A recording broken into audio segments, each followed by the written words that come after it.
Eh bien salut à tous, c'est Regine. Aujourd'hui on se retrouve pour une nouvelle vidéo. Et comme vous avez pu le voir au titre et à la miniature, il s'agit des 10 meilleurs heel turns de la WWE de 2010 à 2020.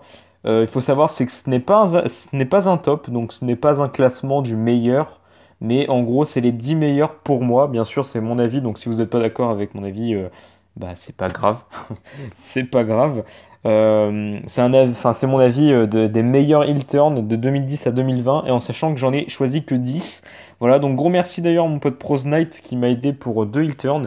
Alors d'ailleurs si dans cette vidéo il manque des heel turns, s'il manque des heel turns que vous pensez vraiment énormes, genre qui mériteraient en tout cas d'être dans cette vidéo, et ben je suis désolé. Parce que déjà, j'ai galéré à trouver les deux derniers. J'ai dû demander à mon pote Prosnay de m'aider. Mais c'est vrai que c'était un peu la galère. Il y en a, c'était évident qu'ils soient dans le top et tout. Mais c'est vrai qu'il y en a d'autres que c'était pas très évident et que j'ai vraiment galéré à chercher. En sachant que j'ai essayé d'en trouver beaucoup de 2010, de 2011 et tout. Enfin, d'un peu toutes les dates. Mais bon, enfin bref. Du coup, ça va se présenter comment? Bah, c'est que je vais vous présenter les 10, du coup, 10 meilleurs heel turns pour moi de 2010 à 2020, chacun leur tour, avec deux petites images à chaque fois. Et puis voilà. Bref, je vous reprends tout de suite, du coup, tout de suite, bah, dans 2 secondes, pour le premier heel turn de cette vidéo.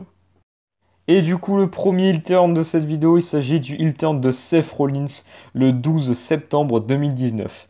Alors ce heel turn, vous êtes sûrement nombreux à l'avoir vu, il s'agit du heel turn où tout simplement il a rejoint le clan, on va dire, même si c'est lui le chef du clan, mais on va dire qu'il a rejoint le clan AOP en gros. C'est du coup pendant un Monday Night Raw où Seth Rollins, en gros, c'était Kevin Owens, en gros, si vous voulez, il s'était fait attaquer par AOP et tout, et il cherchait en gros, je sais plus ce qui s'était passé exactement, parce que je me rappelle plus exactement.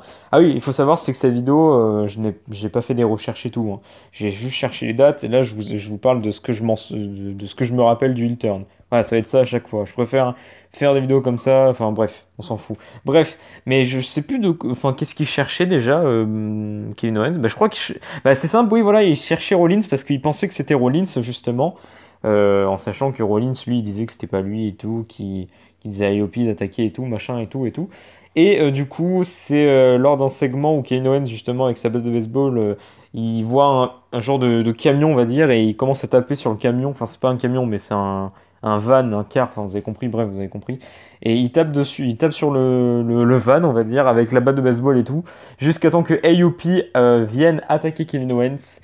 Et du coup, en gros, bref, vous avez pu comprendre à la fin du segment qui était dans le van. Et bah, c'était Seth Rollins qui était dos tourné, en gros, avec sa capuche et tout. Enfin bref, le segment était assez stylé. Et pour moi, c'est un très beau heel turn parce que du coup, ça rafraîchit, on va dire, le personnage de Rollins. Et actuellement, à l'heure où on parle, il est toujours heel, hein, voilà, il est toujours avec son clan. D'ailleurs, il y a Buddy Murphy qui a rejoint le clan par la suite. Et maintenant, le clan est toujours d'actualité, hein, à l'heure où on fait cette vidéo. Et je trouve que Rollins est très très très bon en tant que heel. On a déjà vu comment il était en heel par le passé, mais c'est vrai que là, il nous montre encore qu'il est très très bon en heel. Après voilà, c'est du Rollins tout craché et voilà. Donc, premier heel turn de cette vidéo, il s'agit du coup de ce heel turn de Seth Rollins de l'année dernière. Ensuite, on va passer au deuxième heel turn de cette vidéo. Comme je vous dis, c'est pas un classement, hein, c'est pas mes 10 enfin, le top 10 des 10 meilleurs, mais c'est les 10 meilleurs tout court, voilà. Hein, donc il n'y a pas d'ordre de classement. Enfin bref, du coup, en deuxième heel turn de cette vidéo, il s'agit encore une fois de Seth Rollins. Voilà, et là je pense que si vous avez vu le titre et la miniature de la vidéo, et si vous avez entendu ce que j'ai dit juste avant, j'ai dit que c'était les heel turns de 2010 à 2020. Donc je pense que vous devez sûrement vous en douter du heel turn qu'on va parler de Seth Rollins. Il s'agit bien évidemment de son heel turn contre le Shield et ça s'est passé le 6 février 2014. En gros, je vous explique vite fait l'histoire. Il faut savoir c'est que le Shield avait fait un face turn quelques temps avant, donc plusieurs temps avant cet événement. Et en gros, si vous voulez, The Shield était tombé en rivalité contre l'Evolution qui s'était reformé, pardon, donc Triple H, Batista et Randy Orton. Et il faut savoir, c'est que Triple H et l'Evolution avaient eu plusieurs matchs contre The Shield, et dont un où l'Evolution s'est fait clairement détruire par The Shield. Et lors d'un segment, c'était pendant un Raw, je crois. Oui, je crois que c'était pendant un Raw, je suis pas sûr, mais je crois que c'était pendant un Raw. Lors d'un segment où The Shield parlait justement dans le ring, je crois que de l'évolution, je suis pas sûr. Il y a eu la musique de l'évolution avec Triple H et Orton qui sont venus, du coup. Et en gros, Triple H a annoncé qu'il avait toujours un plan B, donc un deuxième plan. Et là, le heel turn de Rollins qui enfin, le Shield avait sorti une chaise en avance et Rollins prend cette chaise et il massacre le dos de Roman Reigns, je crois en premier, ou Dean Ambrose, je sais plus. Ouais, non, de Roman Reigns en premier, voilà. Il met un gros coup de chaise dans le dos de Roman Reigns. Après, Dean Ambrose, bien évidemment, va attaquer Rollins. Et là, Rollins, coup de chaise sur Dean Ambrose. Et là, c'est l'un des meilleurs heel turns de tous les temps. Celui-là de Rollins, où on a eu ce magnifique Rollins en tant que heel, avec son rire diabolique que vous connaissez tous, sûrement, hein, le rire de Rollins, qui est incroyable et notamment des très bonnes rivalités avec Rollins et tout, et surtout il a été un des meilleurs champions de ces 10 dernières, de ces 10 dernières années, enfin voilà, depuis 2010 en tout cas, et voilà, donc ce heel turn, pour moi c'est le meilleur en tout cas heel turn de Rollins, hein, voilà, en même temps il en a fait que deux, enfin trois si on compte celui-là avec le Shield où ils ont fait un heel turn, voilà, j'en compte trois, mais sinon de Rollins en solo, on va dire c'est vraiment les deux heel turns qu'il a fait, et celui-là de 2014, bien évidemment, est indétrônable. Donc voilà. En tout cas, deuxième heel turn de cette vidéo. Il s'agit encore il s'agit de celui-là de Rollins, du coup, du 6 février 2014. Ensuite, prochain heel turn de cette vidéo, c'est un heel turn qui est assez vieux en vrai. Je pensais pas qu'il était de aussi longtemps, enfin ça fait pas non plus 10 ans, mais il s'agit d'un heel turn qui s'est passé du côté de NXT et c'est le heel turn de Tommaso Ciampa. Tommaso Ciampa. Donc ce heel turn s'est passé le 20 mai 2017. Et oui, dans ma tête, je savais même pas que c'était en 2017, vraiment. Je pensais que c'était en 2018 et tout, mais non, c'était en 2017. Donc pour vous dire. Donc bref, ce heel turn s'est passé du coup le 20 mai 2017. Et du coup, pour ceux qui sont pas au courant, Tommaso Ciampa, avant d'être ce qu'il est actuellement, il a toujours été bon déjà dans un ring, mais bref, avant d'être ce qu'il est actuellement, donc voilà, Tommaso Ciampa était en équipe, en tag team avec Johnny Gargano, donc ils formaient l'équipe DIY. Et il faut savoir, c'est que le DIY, je crois qu'ils ont déjà remporté le Dusty Rhodes Classic et tout, je suis pas sûr, je crois le truc tag team et tout, je sais pas, oui, bah oui, si, logiquement si. Enfin bref, mais en tout cas, sûrement même la meilleure tag team d'NXT en tout cas. Et il faut savoir, c'est que c'est lors d'un NXT, je sais plus, je crois que c'était un takeover, je crois que c'était Toronto ou Orlando, je sais pas, de toute façon, logiquement sur une image, vous voyez le fond, je crois. Moi, j'ai pas les images devant les yeux, mais voilà, bref. C'était lors d'un takeover, je crois, je suis pas sûr. Tommaso Ciampa, en gros, et Johnny venaient de perdre un match, je crois. Je crois qu'ils avaient perdu le match. Oui, ils avaient perdu le match. Et sur la rampe d'entrée, donc voilà, tout se passe bien, ils fêtent un peu avec la foule et tout. Et là, au début de la scène, en gros, où les superstars sortent et tout, c'est là où Tommaso Ciampa, tout simplement, a fait son heel turn en projectant Johnny Gargano, je crois, contre les trucs en LED, enfin, vous savez où il y a les génériques, là, enfin, vous avez compris, les entrances, là, les petits entrons et tout, voilà. Enfin, je sais pas si vous avez compris. Et là, du coup, ça fait le heel turn de Tommaso Ciampa. Bien sûr, après Johnny, je crois il est passé à travers une table et tout, si je me rappelle bien. Ou je sais plus ce qui s'est passé exactement. Ça fait un petit moment que ce heel turn s'est passé, du coup. Mais c'est là où est né, du coup, le Tommaso Ciampa que vous connaissez maintenant. En sachant que Tommaso Ciampa, à l'époque, il était vraiment très bon dans un ring. Il a toujours été bon dans un ring. Mais il n'avait pas cette classe, en fait. C'est que Tommaso Ciampa, il n'était pas aussi badass que maintenant, en fait. Et ce heel turn, ça l'a rendu encore plus badass. Et comme vous avez pu le voir, maintenant, il est vraiment beaucoup musclé et tout, et il a une grosse barbe, enfin, et même sa tenue est très, très stylée, en fait, il est vraiment devenu badass, en fait, depuis son heel turn, et puis voilà, donc c'est un très bon heel turn qui a lancé la carrière de Tommaso Ciampa, parce qu'après il a été champion NXT et tout, donc voilà, le heel turn de Tommaso Ciampa en troisième heel turn de cette vidéo, et du coup voilà, c'était un heel turn qui s'est passé le 20 mai 2017. Ensuite, le prochain heel turn de cette vidéo, on reste toujours dans NXT.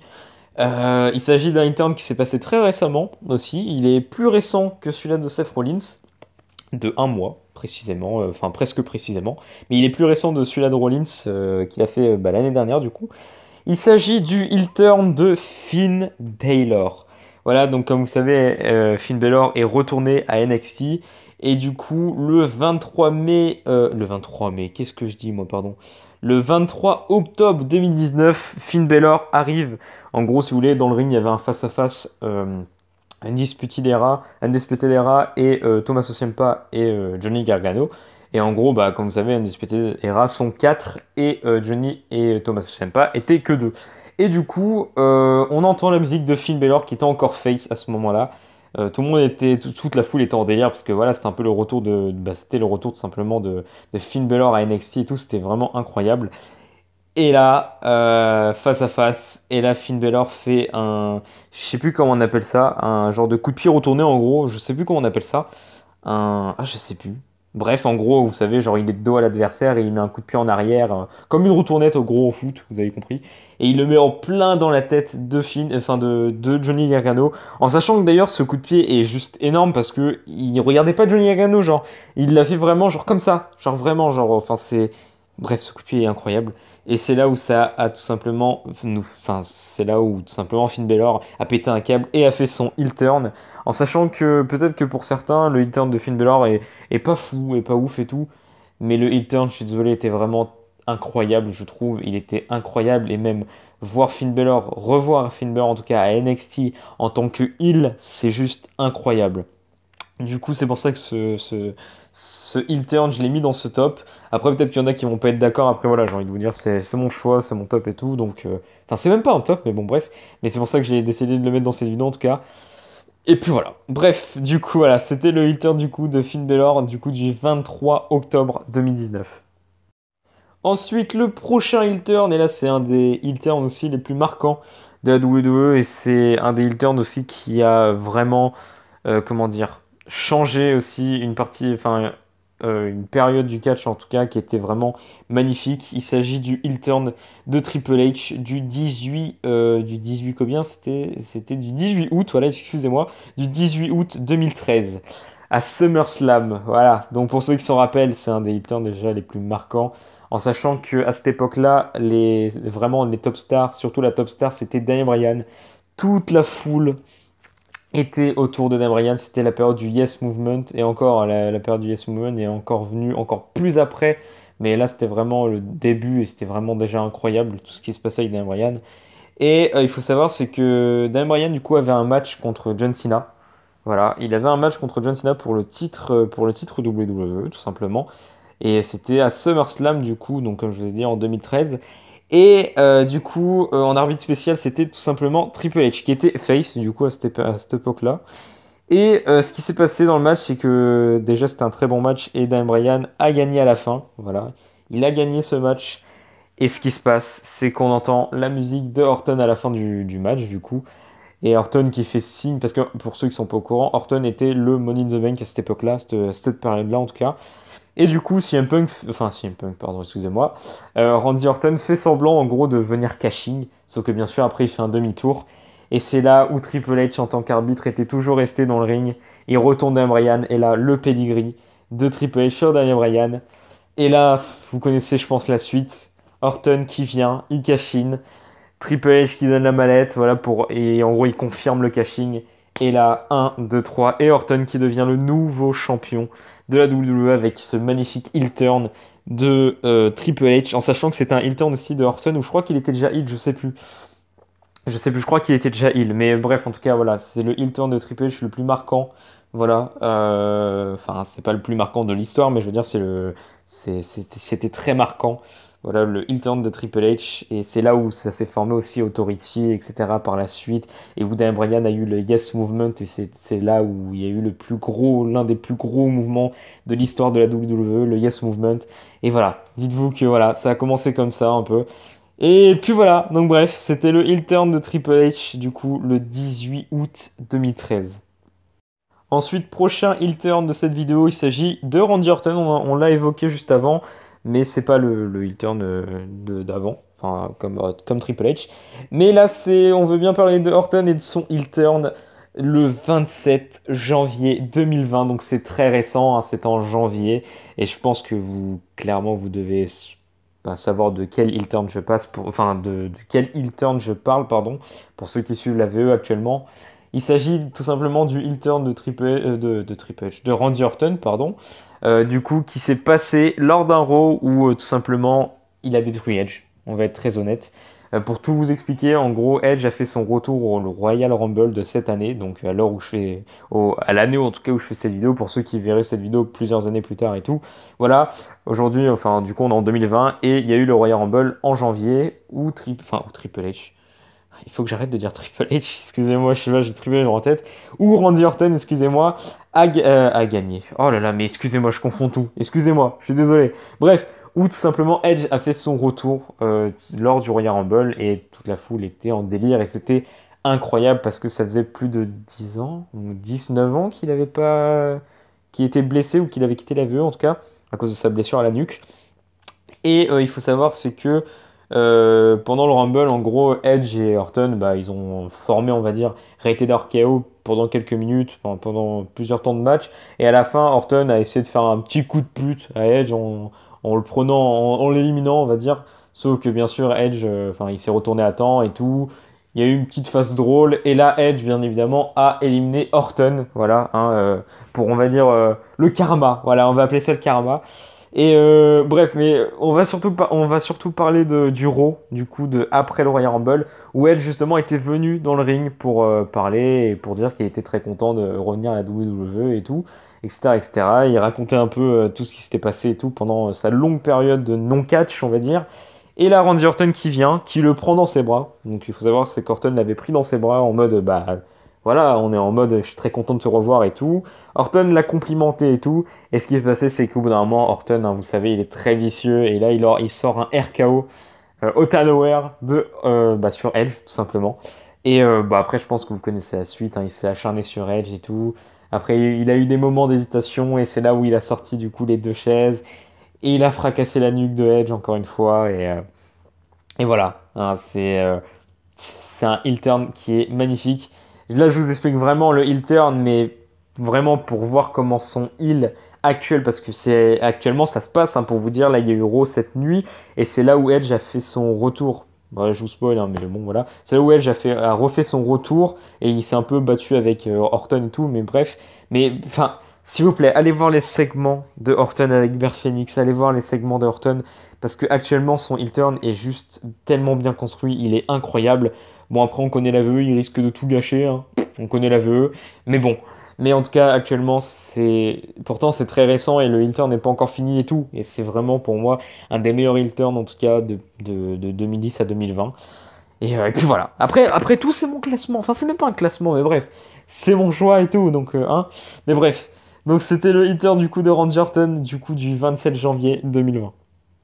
Et du coup, on va passer au prochain heel turn. Ah oui, et d'ailleurs, je voulais vous dire, désolé si j'ai un peu du mal à parler et tout, et que j'essaie d'aller vite, c'est parce que je viens juste de rentrer d'un rendez-vous et tout, et du coup, je suis un peu claqué. C'est pour ça que j'essaie de faire la vidéo un peu vite et tout. J'aurais pu la reporter à demain, mais je devais la faire hier, et là, je la fais aujourd'hui et tout. Donc, enfin, bref, c'est un peu le bordel. Mais bref, on va passer du coup à un prochain heel turn, et là, c'est un très très gros heel turn aussi. Je pense qu'il a marqué plusieurs personnes, hein. Il s'agit tout simplement du heel turn de CM Punk. Ce heel turn s'est déroulé le 23 juillet 2012. Alors il faut savoir, c'est que je vous explique un peu le concept. Enfin le concept. Je vous explique un peu ce qui s'est passé. On va reprendre du début. C'est que le champion actuel, c'était justement CM Punk. Voilà, c'était le champion actuel. Et il y avait eu Money in the Bank quelques temps avant, donc je sais plus quand précisément. Et il faut savoir, c'est que John Cena avait gagné justement le Money in the Bank. Et donc il avait gagné la mallette. Et vous savez, Cena, c'est un peu la superstar héros et tout. Enfin, vous savez, c'est un peu la superstar, voilà. C'est le héros, voilà, vous avez compris. Et du coup, Cena, lui, a complètement niqué les règles, hein, de Money in the Bank. Il a dit fuck les règles. Il a dit quoi? Il a dit CM Punk, toi et moi, match. Voilà. Donc, il a utilisé sa mallette un peu comme ça, en lançant un match contre CM Punk dans un Raw. Je crois que c'était un Raw encore. Et c'était pour un match pour le titre, bien évidemment. Du coup, le match se déroule. Voilà, John Cena a deux doigts de gagner à chaque fois. CM Punk aussi. Enfin, voilà, un match normal. Et il faut savoir, c'est que Cena, je sais plus ce qui s'était passé exactement, mais il avait des petits problèmes avec le Big Show. Voilà, je sais plus ce qui s'était passé exactement. Mais voilà, des petits problèmes avec le Big Show. Et d'ailleurs, je vais vous raconter un petit truc après pour ceux qui sont pas au courant. Mais bref, du coup, Big Show, du coup, a intervenu dans le match en sachant que John Cena était en train de porter un STF. Du coup, il allait gagner en gros. Et du coup, Big Show est intervenu et du coup, il a cassé le match. En gros, disqualification parce qu'il a attaqué Cena. Il faut savoir un truc, c'est que Cena, du coup, euh, c'est la première superstar qui a perdu, on va dire, en utilisant sa mallette, en tout cas, depuis ce moment. Et du coup, excusez-moi, j'ai dû faire une coupure. Et du coup, ouais, donc c'était la première fois qu'une superstar perdait, en tout cas, en utilisant sa mallette. Et du coup, bref, enfin, ce qui s'est passé après, c'est que Big Show, du coup, s'est acharné sur Cena. En gros, il a défoncé un peu la gueule de Cena. Et déjà, CM Punk, on voyait, je sais pas, il était face, hein, il était face, mais il voulait pas défendre Cena. Genre, il était pas en mode heel, hein, il était vraiment en mode face, mais il voulait vraiment pas s'incruster dans la bagarre, on va dire, dans la bagarre. Et ce qui s'est passé, c'est que c'est là aussi, ça a annoncé aussi un retour, c'était The Rock. The Rock qui est tout simplement venu aider John Cena, voilà. Du coup, il a défoncé un peu Big Show et tout. Et ce qui s'est passé, c'est que du coup, The Rock allait porter son. Je crois que c'est ça, hein, je suis pas sûr, peut-être que je dis de la merde. Mais The Rock allait porter sa descente du coude, donc je sais plus comment c'est. En gros, quand il se projette dans les cordes et tout, et après, il se projette dans les cordes, et enfin, vous avez compris, il se projette dans les cordes et il fait une descente du coude. Même où il enlève son protège-coude, enfin bref, je sais plus comment ça s'appelle, mais bref. Et au moment, il se projette du coup dans les cordes, et là, CM Punk lance son heel turn en mettant une close line à The Rock, et après, il lui apporte un F5 et tout. Je pense que vous connaissez la suite parce que ce heel turn est mémorable, hein, clairement. Et puis voilà, c'était le heel turn de CM Punk. Désolé un peu de vous l'avoir mal raconté, c'est que j'ai fait une coupure parce qu'il s'est passé un petit truc chez moi, enfin voilà. Et du coup, ça m'a un peu perdu, donc voilà, je suis désolé. Mais voilà, enfin bref, c'était le heel turn en tout cas de CM Punk. Si vous avez jamais vu ce heel turn, allez le voir. Pareil, j'en reparlerai aussi du face turn, là cette fois de CM Punk. Enfin, ça, on en parlera plus tard, c'est pour une prochaine vidéo. Mais voilà, bref, c'était le heel turn en tout cas de CM Punk. Ensuite, on va passer du coup au prochain heel turn, et là, je pense qu'il y en a qui vont pas être d'accord avec moi. Après, j'ai envie de vous dire, c'est mon avis. Pareil, celui-là, j'ai galéré à le trouver parce que je savais pas en fait s'il méritait vraiment d'être dans les meilleurs top 10, enfin dans les meilleurs top 10, dans les meilleurs heel turn de 2010 à 2020. Mais j'ai quand même décidé de le mettre parce que sur le moment, c'est vrai que c'était un heel turn assez cool en fait. Et que moi personnellement, je m'y attendais pas trop. Donc voilà. Donc c'est assez récent. Il s'agit tout simplement du heel turn de Daniel Bryan le 13 novembre 2018. Voilà. Alors pour ceux qui sont pas au courant, Daniel Bryan a refait son retour in-ring, en tout cas son vrai premier match, il l'a fait à WrestleMania 34. Parce que pour ceux qui sont au courant, enfin pour ceux qui sont pas au courant, mais Daniel Bryan était blessé du coup à la nuque et il avait dû arrêter sa carrière pendant plusieurs années. Et du coup, il a eu le feu vert des médecins et tout, parce que voilà. Et du coup, il a fait un retour in-ring. Du coup, c'était à WrestleMania 34. C'était avec un match Shane McMahon, Daniel Bryan contre The Miz. Et je sais pas qui. Je sais plus. Je sais plus du tout. The Miz et quelqu'un d'autre, je sais plus. Enfin bref. Et du coup, voilà. Et il faut savoir, c'est que Daniel, c'est plusieurs temps après, je sais plus c'était quand. C'est simple, déjà son intern il date de novembre, il a fait son retour à WrestleMania 34, donc c'était en avril.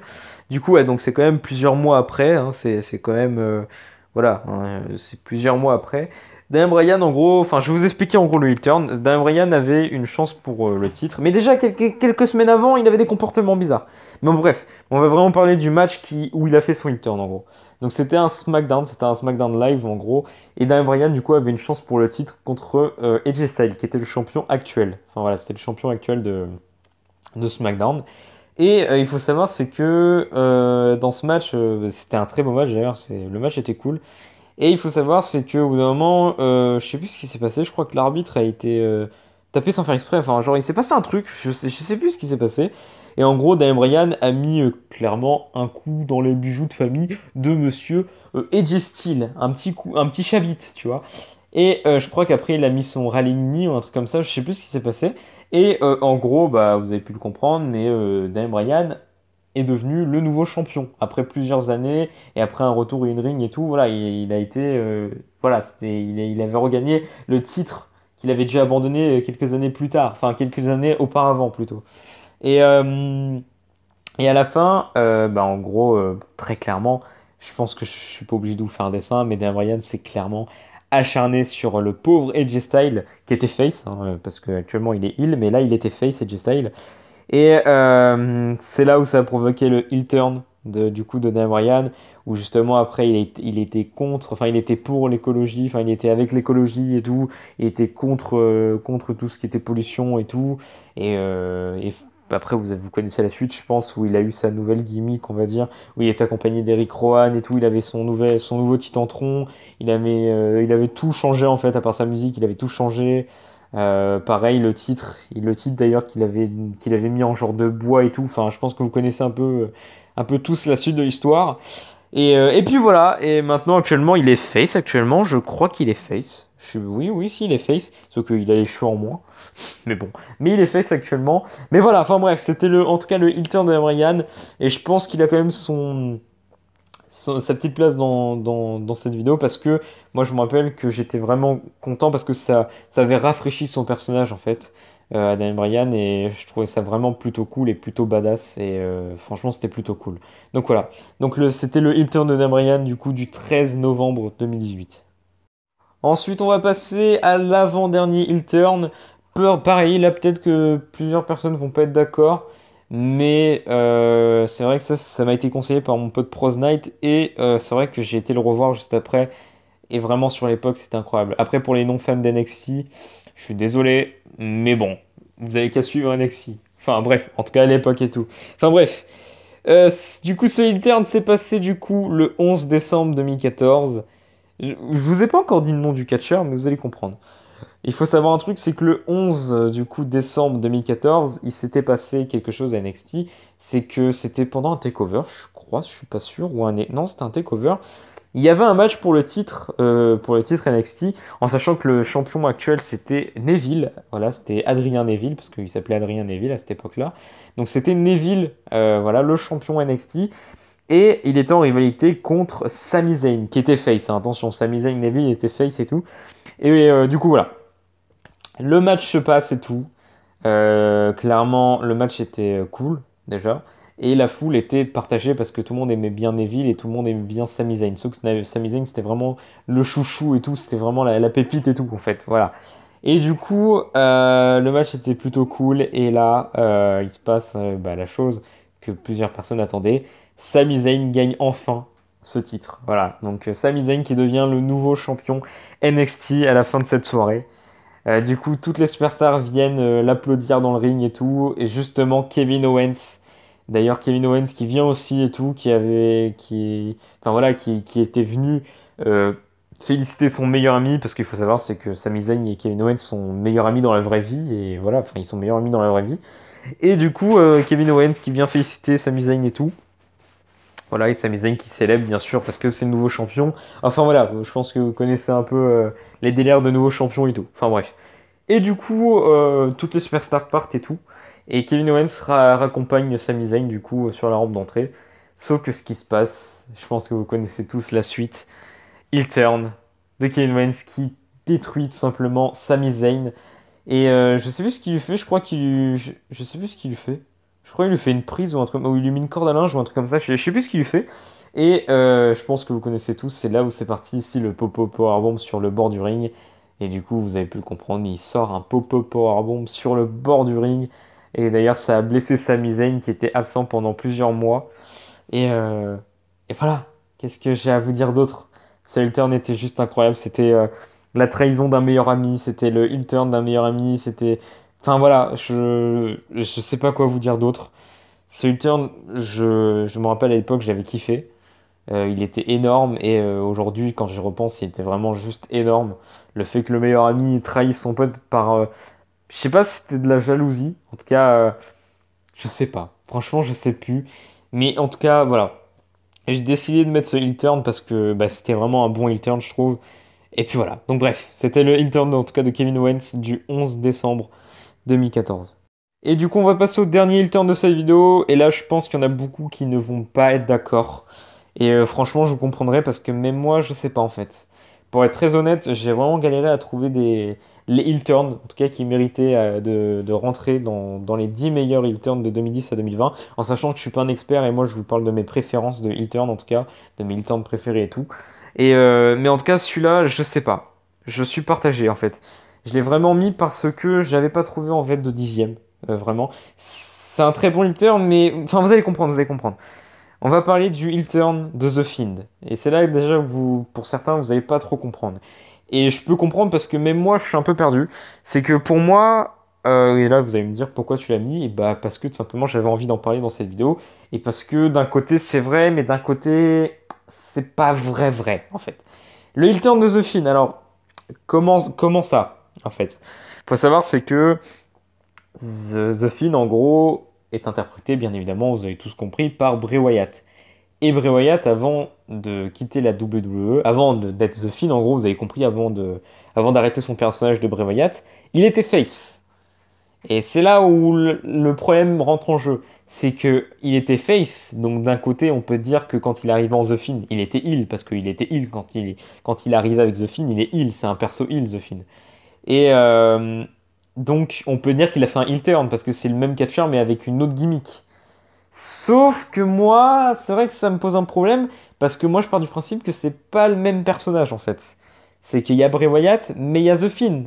Pour moi, c'est deux persos différents. C'est si par exemple il aurait fait un heel turn avec Bray Wyatt, il n'y aurait pas de problème. Sauf que là, il est arrivé. C'était le début de The Fiend en heel. Donc je sais pas si on peut appeler ça un heel turn. En tout cas, j'ai décidé quand même d'en parler avec vous et de le mettre quand même dans cette vidéo, dans les 10 meilleurs heel turns. Parce que c'est vrai que je suis un peu perdu. Du coup, voilà, je préfère attendre vos avis dans les commentaires. Je pense que personne va donner son avis parce que personne ne regarde les vidéos. Mais chut, chut, on va rien dire. Mais bref, en tout cas, 10e du coup, il turn. Du coup, The Fiend. Voilà, le il turn de The Fiend qui s'est passé le 15 juillet 2019, du coup. Il a fait son début, le 15 juillet 2019.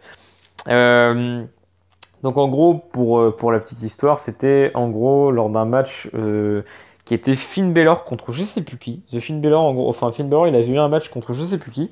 Et à la fin du match, Finn Balor célèbre.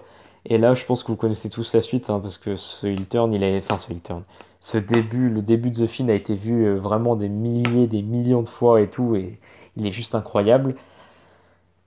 Les lumières s'éteignent, la musique de Finber commence un peu à bugger, on va dire, à avoir des petits problèmes. Et là, il fait noir, on entend des bruits dans le ring, qu'est-ce qui se passe et tout. La lumière se rallume, on voit The Fiend qui prend tout simplement The Finn Balor dans ses bras pour faire le Sister Abigail. Et voilà, c'était juste magnifique, franchement c'était magnifique. C'était juste magnifique. Et après, il fait son Sister Abigail. La lumière se coupe, la lumière se rallume et on a un gros plan sur lui. Et je pense que vous connaissez tous la suite. Enfin bref, excusez-moi, hein, j'ai l'interphone de chez moi qui a sonné. Du coup, bref, de toute façon, je pense qu'on va en conclure là pour cette vidéo. En tout cas, j'espère que cette vidéo vous aura plu. Si vous n'êtes pas d'accord avec comment dire, avec les 10 heel turns que j'ai mis dans cette vidéo. Vous pouvez me le dire dans les commentaires. Après, voilà, j'en ai forcément loupé, hein, je sais très bien. Je sais très bien que j'en ai loupé. Après, j'avoue, je pourrais pas vous dire lesquels parce que je les ai pas en tête. Mais en tout cas, voilà. J'espère que cette vidéo vous aura plu. Elle est assez longue. N'hésitez pas à mettre un pouce bleu, vous abonner à ma chaîne. Quant à moi, je dis bye tout le monde, c'était Regine. Vive pour jouer. Et on se retrouve pour une prochaine vidéo. Allez, bye bye.